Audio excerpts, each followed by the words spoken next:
Hello, groovy earthlings. Welcome to this episode of This Is How She Do It. I'm doing a silk press on some beautiful long hair. She has a beautiful texture. The technique that I use to detangle this hair is to use a very wide tooth comb, and I spray a leave-in conditioner through her hair before I do any combing because I want to make sure that we don't have any tangling and pulling and snagging. It really makes a difference. You see how I'm pressing my hand against the back of her head? That's to keep the tension from me combing her hair from reaching her scalp. I'm going to put her up under the dryer for a few minutes and let the leave-in conditioner soak in. After it soaked in for a few minutes, I pulled out my Rev Air reverse hair dryer. It's really great for long hair because usually when someone is under the dryer, the heat cannot reach the ends of the hair. So this contraption pulls the hair into the tube, and then it dries the hair all the way through. No hair is too long for the Rev Hair reverse hair dryer because the hair goes down that tube that you see pictured there.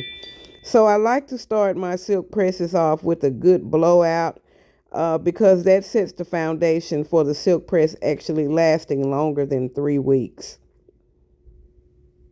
You see how it's already smoothing her hair out? Half my work is already done using this thing. I love it. It's a great investment. It cost about $700, but I made my money back after doing about 10 heads. So if you're a hairstylist and you're really serious about doing quick, efficient silk presses or just drying hair or have people that are tender headed, this is a good investment. I have no regrets about getting this Rev Air Reverse hair dryer. Yes, indeed. I love doing long hair. The bigger the challenge, the better the outcome, the result. I love thickness. I love thick hair. I do thin hair too, but it's just something about the thickness of someone's hair who does not use any chemicals. It does the best silk presses, and this young lady has been chemical free all her life, and you can really tell in the texture of her hair. Okay, so I'm spraying a light heat protected spray on her hair. If you're going to be straightening someone's hair, I suggest you use some type of heat protector because you're going to be using a lot of heat. Even though the irons that I use are titanium plates and they do let off steam as I'm straightening, so it keeps her moisture level where it needs to be. I still like to use a heat protector. And after I apply the heat protector, I just get my regular hair dryer and just kind of go through her hair to kind of spread it from the roots of her hair down to the ends of her hair just to get it all the way through really good and get an extra straightening. So like I said, by the time I actually pull my irons out to complete the silk press, the blowout is already immaculate. The blowout is doing what it's doing. The blowout is blowing, baby. It's doing what it needs to do. So it sets me up to do a perfect silk press. Yes, look at that. Look at that. See how smooth and shiny her hair is already looking, and I haven't even applied the heat. Okay, now this is an old school method, that wooden spoon that I had in my hand. Look at that. You flip the ear down, put it on that ear, have them hold the handle, and you can get around that ear and them edges and all that without worrying about burning them. That's an old school method. Y'all young gals don't know nothing about that, child.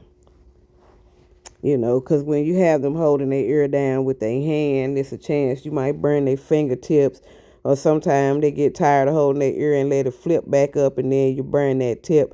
I've been doing hair for 30 years, so I've had some mishaps with people's ears over the years. So I've learned how to protect their ears when I'm doing stuff like silk presses or working with heat, or even doing haircuts. If I feel like I can't get a good clearance, I'll pull that wooden spoon out in a minute, honey. So all I'm doing here is I'm parting her hair. Well, as you can see, the way that I have her hair parted, I started from the front of her hairline, and I go all the way back to the nape of her neck. Yes. So this is a vertical parting that I'm doing. I know most people usually go across the bottom and part like that. I use a vertical parting to do my silk presses because it allows me to get closer to the roots, and the hair falls in a more natural way when I do it in a vertical position. Mhm. Yep. I'm loving the way it's looking already.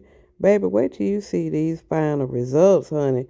I mean, I had her hair bouncing and flouncing and flipping and flopping and blowing in the wind. And I didn't burn her not one time. You ain't seen her flinch, have you? I know you didn't, 'cause I ain't burn her. My curl to burn ratio is immaculate. Now, I'm not going to show myself straightening her whole head like that because that's going to take too much time. So I'm just going to, give you a little bit, little razzle dazzle, just let you see what the process is doing and showing you that elbow work. Mm-hmm. You see, it's the flick of the wrist. Don't worry about me changing the channel on the TV. I'm still focused. Don't worry about me. I'm staying focused, y'all. The flat irons that I use are the Babyliss Pro flat irons with the barrel that is heated all the way around the 360 barrel, and it also emits a nice steam as I'm going down the hair shaft, and it gives the hair a beautiful shine without it being greasy. Mm-hmm. Now look at that. Look how beautiful and smooth and shiny her hair is. You see that? You see that body? Baby, it's moving like the ocean. Bye.